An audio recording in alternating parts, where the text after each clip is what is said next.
کس پر بات کر رہے ہیں؟ چھوٹا سا کیڑا مکوڑا ہے، چیونٹی کے اوپر۔ بائبل مقدس میں آپ کے پہلے حصے میں سب سے پہلے یعنی بچوں کو تنبیہ کرنے کے لیے، سکھانے کے لیے کہا گیا ہے، اے میرے بیٹے، اپنے پڑوسی کا ضامن اگر تو ہو چکا ہے، یعنی اگر تو نے کسی کی ضمانت دے دی ہے اپنے پڑوسی کی، یا کسی کے پیچھے تو نے حامی بھر دی ہے، تو سب سے پہلے اس کو اصرار کر کے منا لے کہ میں بھائی اس ضمانت کے اندر شامل نہیں ہو سکتا۔ کیونکہ کل بھی میں اور 1 لاکھ بات کر رہے تھے، کسی نے ان سے ضمانت مانگی، انہوں نے بڑا اصرار کر کے ان کو ریکویسٹ کر کے انکار کر دیا۔ آپ ہم سے کوئی اور چیز مانگ سکتے ہیں لیکن ضمانت ہم آپ کی نہیں دے سکتے۔ کہنے کا کیا مطلب ہے؟ جب ہم کسی کے پیچھے ضمانت دیتے ہیں تو آپ اس کی ضمانت دے رہے ہیں، سمجھیں آپ اپنے آپ کو مجرم بنا رہے ہیں۔ مجرم بن جاتا ہے انسان، سمجھ لیں کہ وہ قرض کے نیچے آ جاتا ہے۔ جب قرض کے نیچے آ جاتا ہے، قرض ایک لعنت ہے اور وہ لعنت کے نیچے، اس لیے خدا کا کلام بھی یہاں پر ہمیں سکھا رہا ہے، اگر آپ سے کوئی ضمانت مانگتا ہے تو آپ اس کو انکار کر دیں، اصرار کر کے ان کو ریکویسٹ کر دیں کہ ہم کام نہیں کر سکتے، کیونکہ بعد کی پریشانیاں لینے سے بہتر ہے ہم موقع پہ ہی اس کو انکار کر دیں۔ بعد میں آپ کا دروازہ نوک کیا جائے گا، آپ کو بڑی پریشانی ہوگی، آپ ہر وقت ڈسٹرب رہیں گے، ٹینشن میں رہیں گے، اور آج کل تو حالات آپ کو پتہ ہے ویسے ہی بڑی ٹینشنوں والے ہوتے ہیں، تو کس کو ہم کیا جواب دیں؟ اس لیے بائبل مقدس بھی اس بات کو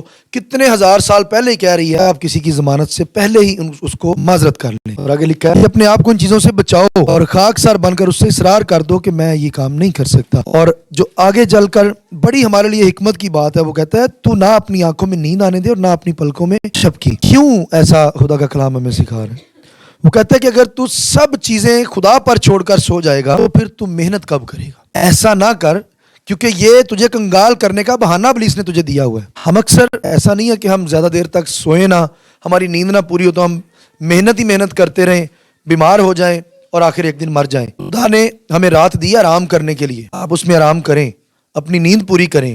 اگر آپ کی نائٹ جاب ہے تو آپ اپنی کسی بھی ٹائم نیند پوری ضرور کریں، لیکن اس کا یہ ہرگز مطلب نہیں ہے کہ آپ ہر وقت ہی سوئے رہیں۔ اس چیز کے متعلق بھی بائبل ہمیں بتا رہی ہے کہ اپنی آنکھوں میں جو نیند کی جھپکی ہے، یعنی ایکسٹرا نہ سوئیں، جتنا ضروری ہے اتنا ہی سوئیں، اور جھپکی نہ آنے دیں، بلکہ اپنے آپ کو ہرنی کی مانند سیاد کے ہاتھ سے بچائیں، چڑیا کی مانند چڑی مار کے ہاتھ سے اپنے آپ کو بچائیں، یعنی ایکٹیو رہیں، اپنے آپ کو چوکس رکھیں، اپنے آپ کو کبھی بھی اپنے آپ کو بیمار نہ ثابت کریں کہ میں یہ ہو گیا، میں وہ ہو گیا، پتہ نہیں اب میرے پاس کوئی حالات نہیں بدلنے کے لیے، میں پھنس گیا، آگے کوئی آسرا نہیں نظر آ رہا، امید نہیں ہے۔ جب تک خدا آپ کے ساتھ ہے آپ کے لیے سب کچھ ممکن ہے۔ آمین۔ ایسا نہیں سوچ سکتے ہم کہ دنیا ختم نہیں ہو جاتی، کسی کے مرنے کے بعد دنیا ویسی چلتی رہتی ہے، دنیا کبھی بھی بریک نہیں ہوتی، بند نہیں ہوتی، بلکہ ایسے ہی انسان کی زندگی ختم ہو جاتی، لیکن آپ کے بعد بھی بہت سے لوگ جیتے رہیں گے جب تک خدا نے اپنے اس آخرت کے دن کو قائم نہیں کیا۔ آمین۔ اور چھٹی ہے جو قابل غور آج ہمارے سیکھنے کی ہے، اے کاہل پتہ کس کو بولتے ہیں؟ سست آدمی کو، بہانے باز کو، ہر وقت کوئی نہ کوئی طرح سے بہانے ڈھونڈتا رہتا ہے کہ ایوی نہ مینوں کرنا پوے، ایوی نہ کرنا پوے، سب چیزیں اگلے کے ہاتھ کے اوپر چھوڑ دیں، وہ جانے دیں، انہاں کام جانے، جو آپ کا کام ہے وہ آپ ہی کریں۔ وہ کہتا ہے اے کاہل چیونٹی کے پاس جا۔ کس کے پاس جا؟ انسان کے لیے یہ تنبیہ ہے، جس کے پاس جانا۔ آپ کو کبھی کوئی کہے کہ چیونٹی کے پاس جاؤ، کیا کریں گے آپ؟ بلکہ ہنسیں گے کہ میں انہوں کی کہنا جا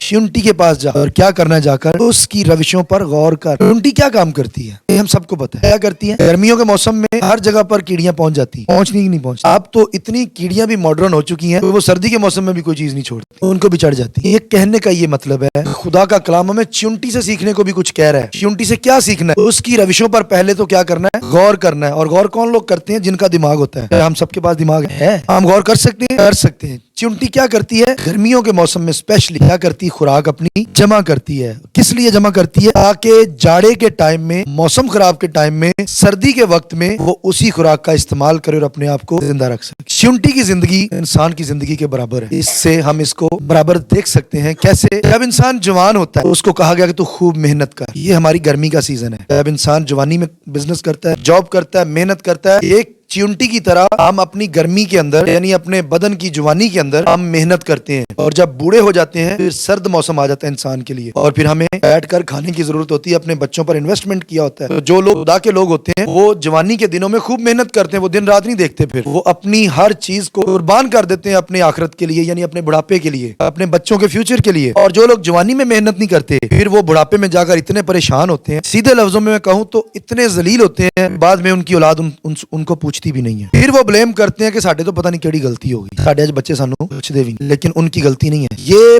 بڑوں کا قصور ہوتا ہے کہ انہوں نے اپنی انویسٹمنٹ جو جوانی کی تھی وہ دوسرے کاموں میں صرف کر دی ہے. وہ اپنے بچوں کے فیوچر کے لیے یا اپنے بچوں کے لیے محنت نہیں کی یا اپنے بچوں کو سکھایا نہیں ہے, بائبل کے مطابق ان کو تعلیم نہیں دی. بعد میں خدا کو لامے دیتے ہیں کہ خدا ساری زندگی کی مشکلیں نہیں. بائبل کہتی ہے کہ خوش رہو. پھر کہتا ہوں بائبل ایویں نہیں کہہ رہی خوش رہنے کو. ہماری زندگیوں کے اندر, ہر ایک انسان کی زندگی کے اندر خدا کا پلان ہوتا ہے. یہاں پر خدا کا کلام چیونٹی سے سیکھنے کے لیے کہہ رہا ہے. وہ کہہ رہا ہے اس کی روشوں پر غور کر, اور کیا کر, جو باوجود یہ کہ اس کا نہ کوئی سردار, نہ کوئی ناظر اور نہ کوئی حاکم ہے, اس کے پاس تو کوئی بھی اور آسرے نہیں ہے جس سے وہ ادھار مانگ لے, جس سے وہ کچھ نہ کچھ مانگ کر اپنا گزارا کر لے. وہ کہتا ہے وہ محنت کرتی ہے اور وہ اپنی گرمی یعنی اپنی جو اناج جمع کرنے کا ٹائم ہے اس کو وہ ضائع نہیں کرتی. اور آپ نے دیکھا ہوگا جب دیوار پر کیڑیاں چڑھتی ہیں تو کتنی ترتیب اور لائن کے ساتھ چڑھتی ہیں. اس لیے ان کے آگے آپ انگلی رکھ دیں اور راستہ بدل کر پھر اسی راستے پہ ان کو نیچے گرا دیں, وہ پھر اوپر چڑھے گی دیوار. وہ اپنی محنت کو نہیں چھوڑ. سانو کو کام کر دیا نو کہہ دے اینو سوٹ نہیں کردا, اچھا میرے لیے تو بڑی شرمندگی والی گل ہے, یہ کام واقعی مجھے سوٹ نہیں کرتا. کہنے کا یہ مطلب ہے کہ آپ چونٹی کو بار بار گرائیں, آپ چونٹی کو بار بار اس کا راستہ روکیں, وہ اپنے راستے سے کبھی بھی پھر بھی نہیں ہٹے گی, وہ پھر اسی ڈگر پہ چلے گی. اسی لیے تو خدا کا کلام ہمیں سکھانے کے لیے کہہ رہا ہے. وہ کہتا ہے چونٹی سے سیکھو اور اس کی روشوں پر کیا کرو,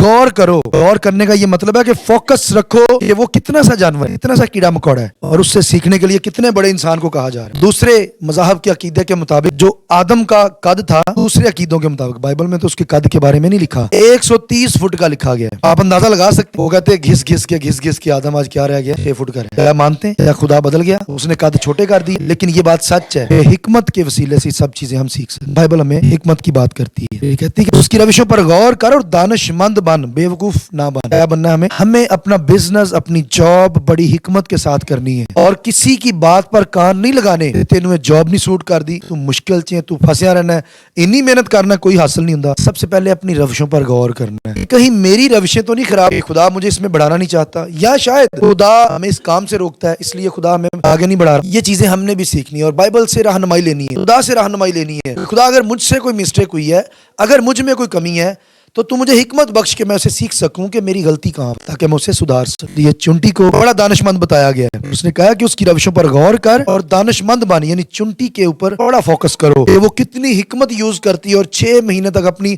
خوراک جمع کرتی ہے اور 6 مہینے پھر بیٹھ کر کھاتی. یہ 2 چیزیں انسان کی زندگی کے اوپر پوری فٹ آتی ہیں. بچپن کی بات نہیں ہو رہی یہاں پر. یہ گرمی کا موسم جوانی اور سردی کا موسم بڑھاپا ہے. ہم بڑھاپے کے اندر آرام سے بیٹھ کر اپنے بچوں کے وسیلے سے اپنی زندگیاں گزاریں, یعنی اپنے جوانی کے اندر اتنی محنت کریں کہ ہمیں بڑھاپے میں پھر کھجل خواری نہ کرنی پڑے, ہمیں پریشان نہ رہنا پڑے. تو ہم سوچ کر بیمار پڑ جاتے ہیں, اور جب بیمار پڑ جاتے ہیں پھر بچے دوائی کے پیسے بھی نہیں دیتے, کیونکہ ہم نے جوانی میں محنت ہی نہیں کی ہوتی. اگر جوانی کی محنت آپ کو بڑھاپے کا سہارا نہیں دے رہی, پھر ہماری جوانی کی محنت میں بھی کہیں نہ کہیں کمی ہو سکتی ہے. ہمیں یہ بھی سوچتے رہنا ہے کہ ہم نیک کمائی کریں, وہ کام کریں جو خدا کی طرف سے ہمارے لیے کرنے کو کہا گیا ہے. اس لیے چونٹی سے سیکھنے کے لیے ہمیں آج کہا جا رہا ہے کہ دانش مند بنو. 7ویں آیت میں لکھا ہے جو باوجود اس کا نہ تو کوئی سردار ہے, نہ ناظر ہے, نہ حاکم ہے, پھر بھی وہ دیکھیں کتنی ترتیب کے ساتھ محنت کرتی ہے. 8ویں آیت میں لکھا ہے گرمی کے موسم میں اپنی خوراک مہیا کرتی ہے اور فصل کٹنے کے وقت اپنی خورش جمع کر لیتی ہے. اور 9ویں آیت میں لکھا ہے اے کاہل تو کب تک پڑا رہے گا. یہ انسان کو پھر کہا گیا تجھے کب ہوش آئے گی, تو کب تک ایسے پڑا رہے گا, یعنی صرف تو دوسروں پر ڈیپینڈ کرے گا, یا تو صرف دوسروں کے اوپر آسرا رکھے گا, کوئی آئے اور مجھے اٹھائے اور میرے لیے کچھ نہ کچھ لے کر آئے تاکہ میں کھاؤں اور سیر سودا ہوں. تو کب تک پڑا رہے گا, تیرے پاس بھی ہاتھ پاؤں ہے, محنت کر اور اپنی بڑھاپے کے لیے اپنے لیے کچھ نہ کچھ انویسٹ کر. اور انویسٹ کرنے کے لیے بائبل میں ہمیں بڑا خوبصورت طریقہ بتاتی ہے. اگر آپ کے پاس 100 روپیہ ہے تو اس کا 10واں کس کا ہے, خدا کا ہے, اور 10واں حصہ آپ کے بڑھاپے کا ہے. میری بات کو آج ذرا آپ نے یہ سیکھنا اور سمجھنے کی بھی کوشش کرنی ہے. 10واں آپ دے دیں خدا کا, 10واں رکھیں اپنے بڑھاپے کا, اور 10واں% اپنے بچوں کی ایجوکیشن پر, 10واں% میں راشن, پھر بھی آپ کے پاس کئی % بچتے جائیں گے. یہ پلاننگ ہم کرتے نہیں ہیں, اسی لیے ہم اپنے بڑھاپے کے اندر بڑے پریشان رہتے ہیں. پھر قرضے اٹھا کر بچوں کی شادی, قرضے اٹھا کر اپنا علاج, قرضے اٹھا کر گھر کا سسٹم, قرضے اٹھا کر گھر بنانا, کیونکہ جوانی کے اندر ہم نے کوئی انویسٹمنٹ نہیں کی. سب سے پہلا خدا کے ساتھ انویسٹمنٹ کریں. اور بائبل کہتی ہے, ملاکی کی کتاب میں صاف لکھا ہے, تو مجھے دے کر تو دے, میں تیرے گھر میں برکت برساتا ہوں. کہ نہیں, ہم خدا پر بھی انویسٹ نہیں کرتے, خدا کے لیے دل نہیں کھولتے, شاید اس وجہ سے بھی ہم ڈگمگ ڈولتے رہتے. اس لیے لکھا ہے کہ وہ تو اپنی خورش جمع کرتی ہے, اور اے کاہل تو کب تک پڑا رہے گا, تو نیند سے کب اٹھے گا. یعنی آج ہمیں روحانی طور پر بھی جاگنے کی ضرورت ہے, ہمیں روحانی طور پر ایکٹیو رہنے کی ضرورت ہے. تو کب تک روحانی طور پر بھی ڈیڈ رہے گا, تو جاگ جا اور اپنے لیے محنت کر. اور آگے لکھا ہے تھوڑی سی نیند اور ایک اور جھپکی سر ہم کہتے کوئی نہیں گھنٹہ اور سو لینے آم تو ہو ہی جانے نے اپنے آپ نو آرام دیے. لیکن یہ دیکھیں آپ گھنٹہ ایکسٹرا تب سوئیں اگر آپ گھنٹہ لیٹ محنت کر کے سوئے ہیں تو آپ گھنٹہ ایکسٹرا تب بڑھا سکتے ہیں. لیکن اگر آپ سوئے بھی جلدی ہیں اور گھنٹہ لیٹ اٹھے ہیں پھر بھی اس کے لیے ہم شاید اہلی کے دائرے میں آتے ہیں, سستی کے دائرے میں آتے ہیں. ذرا اپنے پڑے رہنے کو ہاتھ پر ہاتھ, یعنی اپنے پڑے رہنے کو بھی آپ خوشی فیل کریں. میں بڑا سونا, میری نیند ہی نہیں جلدی کھلتی. کئی لوگ بڑا پراؤڈ فیل کرتے کہ میں صبح 12 بجے اٹھتا ہوں لیکن کام کاج کوئی بھی نہیں. 12 بجے اٹھتے ہیں, رات کو لیٹ سوتے ہیں. کیا کیا رات 2 فلمیں دیکھیاں پوری سٹوری یاد ہے لیکن سنڈے کا کلام کبھی بھی یاد نہیں رہتا. کل میں اور بھائی کلاک بات کر رہے تھے کہ ہم سب کچھ کرتے ہیں پورے 6 دن. ہم سنڈے کیوں آتے ہیں چرچ ہفتے بعد یا ہفتے کے پہلے دن کیوں آتے ہیں ہفتے بعد؟ کہ ہم اپنے پتہ نہیں پورے 6 دن کن کن جگہوں سے گزرتے ہیں, کیڑے کیڑے جادو ٹونیاں چننگ کے آنے ہیں. لیکن جب 7ویں دن ہم خدا کی حضوری میں بیٹھتے ہیں وہ اپنے لہو سے سب چیزیں دھو کر پاک کر دیتا ہے. ہم اگلے 6 دن کے لیے ریڈی ہو جاتے ہیں. لیکن ہم سنڈے کو نہ چیز جانتے ہیں, کوئی گل نہیں, آج نہیں دعا کی تھی تو کوئی گل. لیکن یہ ہمارا نقصان ہے جسمانی طور پر بھی روحانی طور پر بھی. ابلیس پہلے سے ہی باہر منہ پھاڑ کے آپ کے لیے تیار کھڑا ہے, یہ کب نکلے اور میں اس کو پھاڑ کھاؤں. اس لیے وہ کہتا ہے ایکٹیو رہنا ہے, ہاتھ پر ہاتھ نہیں مارنے. اور 11ویں آیت میں لکھا ہے اسی طرح تیری مفلسی راہزن کی طرح اور تیری تنگ دستی مسلح آدمی کی طرح آ پڑے گی. یعنی راہزن کیا مطلب ہے؟ مفلسی. تیری حکمت ایویں رستے میں جاتے جاتے ویسٹ ہو جائے گی. تیری حکمت راہزن, تیری مفلسی راہزن کی طرح گر جائے گی. اور خاص کر تیری تنگ دستی یعنی مسلح یعنی جو بندہ ایکٹیو نہیں ہے, جو بندہ فوجی کی طرح تیار نہیں کھڑا, اس کے لیے کیا ہوگا پھر تیری تنگ دستی مسلح آدمی کی طرح آ پڑے گی. یعنی جس کے پاس کوئی ارینجمنٹ نہیں ہے پھر بعد میں تیرے اوپر تیری تنگ دستی گر جائے گی اور تو پچھتائے گا, کہے گا کہ میں نے جوانی میں کاش اگر محنت کی ہوتی, کاش اگر میں خدا کے ساتھ صحیح چلا ہوتا تو آج میرے بڑھاپے میں خدا بھی میرے لیے بڑے وسائل مہیا. ہم خدا کو نہ چیز جان جاتے ہیں, سنڈے کو نہ چیز جان جاتے ہیں. شاید اسی لیے حالات آج ہماری کمیونٹی کے بڑے خراب جا رہے ہیں. میں آپ کو ایک بات بتانا چاہتا ہوں, آج مسیحی لوگ انہی وجہ سے اپنی اپنی مشکلوں میں گرے پڑے ہیں. ان کے پاس نکلنے کا راستہ ہے اور وہ نکلنے کی کوشش ہی نہیں کرتے, اور ہم سارا کچھ ڈال دیتے ہیں خدا پر کہ خدا نو انجی منظور سی. کیا خدا چاہتا ہم غریب رہیں؟ خدا کبھی بھی نہیں چاہتا ہم غریب رہیں. اور آپ خدا کے انوائنٹڈ پرسنز پیپلز پوری بائبل چھان کر دیکھ لیں, کوئی بھی انسان بے شک غریب گھر میں پیدا ہوا ہے لیکن جب وہ مرا ہے وہ بڑا امیر ہو کر مرا ہے. کوئی بھی خدا کا بندہ, خدا کا نبی, خدا کا پیغمبر غربت میں نہیں مرا. وہ کوئی بادشاہ ہو کر مرا ہے, کوئی نبی ہو کر مرا ہے. وہ اپنی آخرت کو انہوں نے اپنے کاموں سے ضرور خراب کیا ہوگا لیکن وہ مرے غریب نہیں ہیں. ہم غریب گھر میں پیدا ہو سکتے ہیں لیکن غریبی میں مرنا ہمارے اپنے ہاتھ میں ہے. ہم مر نہیں سکتے غریب, کیونکہ خدا نے ہمیں حکمت بخشی, اپنا کلام دیا. اگر ہم اس پر عمل کریں گے تو ہم غریب نہیں رہ کر مریں گے. ہم ضرور مرنا تو ہر انسان نے ہے لیکن ہم غربت میں مر نہیں سکتے. ہم ضرور امیر ہوں گے اور اپنی زندگی کے دن اچھے پورے کریں گے. آمین. آج ہم نے 2 سیزنز کے متعلق سیکھا ہے. یونٹی اپنے جو گرمی کا سیزن ہے اس میں اپنی خورش جمع کرتی ہے, اپنی خوراک جمع کرتی ہے, اور پھر جو سرما کا موسم ہے, سردی کا موسم ہے, وہ اپنا اس میں آرام سے بیٹھ کر اس کو کھاتی ہے تاکہ وہ اپنی پرورش کر سکے. اور اسی طرح انسان کی زندگی پر یہ لاگو ہے کہ وہ ہم جوانی میں اپنی خوب محنت کریں اور اپنے بڑھاپے کے لیے انویسٹمنٹ ضرور خدا کے ساتھ لین دین کر کے کریں. اپنے بچوں کے لیے ضرور فکر رکھیں تاکہ ہمارے بڑھاپے میں خدا ہمیں کسی مشکل کا سامنا نہ ہونے دے. آمین. ہم ایمان رکھتے ہیں کہ خدا ایسا کر سکتا ہے. ہم جوانی میں خوب محنت کریں اور بڑھاپے کے اندر خدا سے حکمت مانگیں کہ خدا تو مجھے محنت کرنے والا بھی بنا, اور تاکہ میں بڑھاپے کے اندر اپنے بچوں کی خوشیاں بھی دیکھوں اور ان کا حاصل بھی اپنے ساتھ ڈسٹریبیوٹ کر سکوں. آمین. خداوند اس کلام کے وسیلہ ہم سب کو بڑی برکت بخشے. God bless you.